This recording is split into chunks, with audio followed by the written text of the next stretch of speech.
Most people don't fail at portraits because they can't draw. They fail because they don't see properly. In this video, I'll be showing you exactly how I approach a portrait from a blank page to a finished drawing, using a method that has worked for me after 100 plus portraits. Hello, I'm Keshav Patel. I'm a portrait artist drawing with Andrew Loomis method, and also I'm a hyper-realistic portrait artist.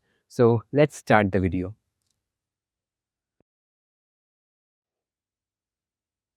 We start drawing the portrait by drawing the circle. We visualize the head as a round object and we start with the top of the head. We mark the brow line as the center of the circle, and then using the same distance from the top to the eyebrow line, central line, we mark the bottom of the circle and we complete the circle accordingly. A quick reminder that all the thirds are not always equal. There might be slight differences in all the thirds. So from this top of the head, so we start with the hairline.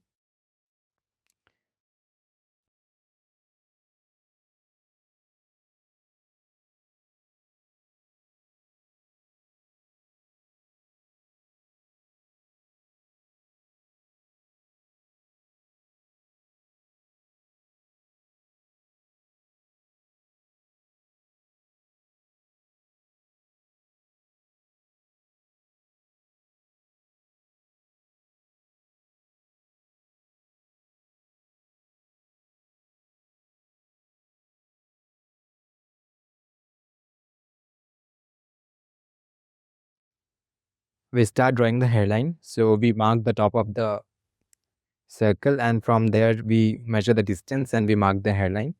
We already have the center of the circle, that is the brow line, and then we proceed towards drawing the nose line.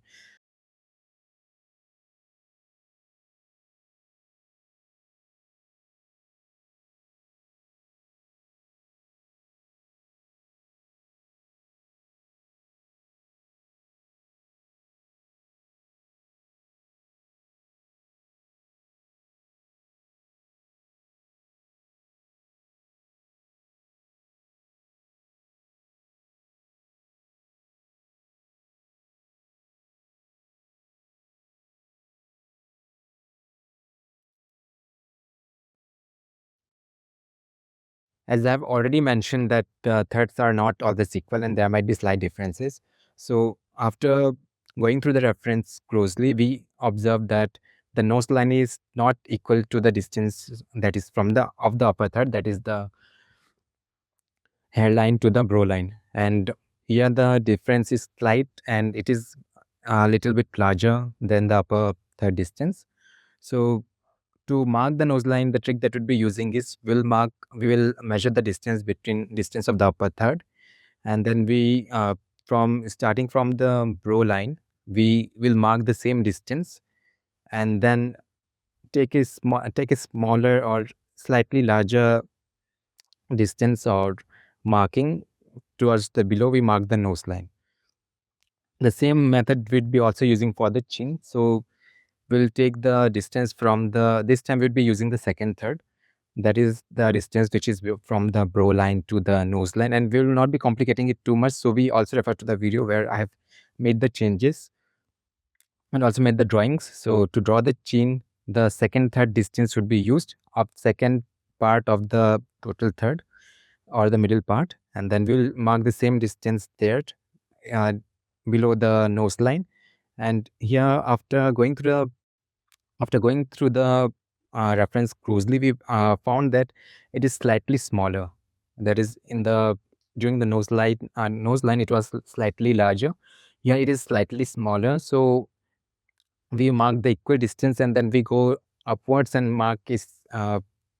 make a slight marking, and that is our chin line. As you can see in the video that I've made, I've marked the chin line, and the next part of the video is marking a vertical line that would be the center of the face, usually in the front facing profile. But here in the quarter facing profile, this wouldn't be the center, but it is an important part because vertical line would be dividing the face into the 3/4. That is, one is the 1/4 part and the rest is the 3/4 part. So drawing the vertical line is fairly simple. It is parallel to the nose alignment. That is the If we draw a vertical line through the nose, so it is the same as the vertical line. After drawing the vertical line, so the basic structure of the face is ready, we start drawing the outline. So the trick for drawing the outline is we go to the smaller ellipse that we have drawn, and then we draw a vertical line on that. I mean, we mark the center of the ellipse, and we can mark the vertical line uh, on the center of the ellipse, and we start drawing the one part of the outline from that ellipse, or that 3/4 part.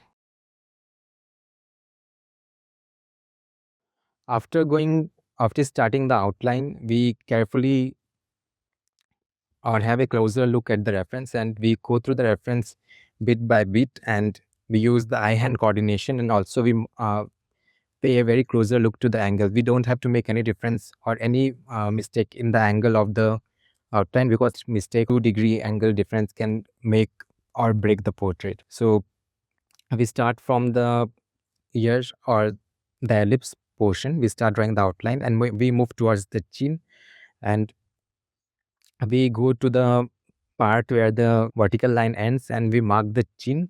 That is the coinciding with the chin always coincides with the vertical line, and then we start drawing the other part of the outline, that is towards the face, the portion where the nose is there. We complete the outline.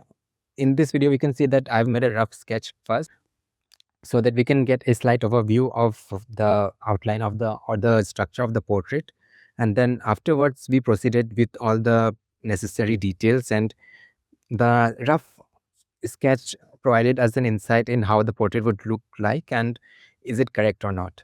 So after drawing 100 plus portraits, I've noticed a very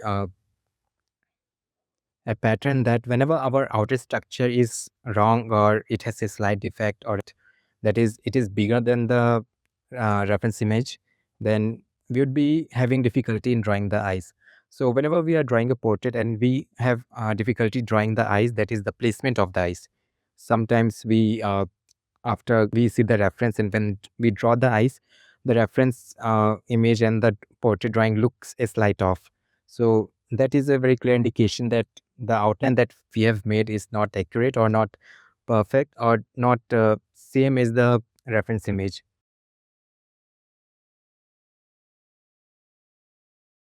Helps us knowing or identifying the mistakes that we make during the drawing of the structure of the portrait. After drawing the complete structure, will move towards the we'll move towards drawing the facial, that is the eyes, nose, and lips. But that would be continuing in the second part of the video, and that I will be uploading. So let me tell about that video. It would be a draw with me session where there would be no music, there would be no explanation, but this that video is designed for you to draw along with me. So I will be starting drawing from the very beginning to the end, doing the hatching, and it is designed so that you can take a pencil along with you and start drawing with me.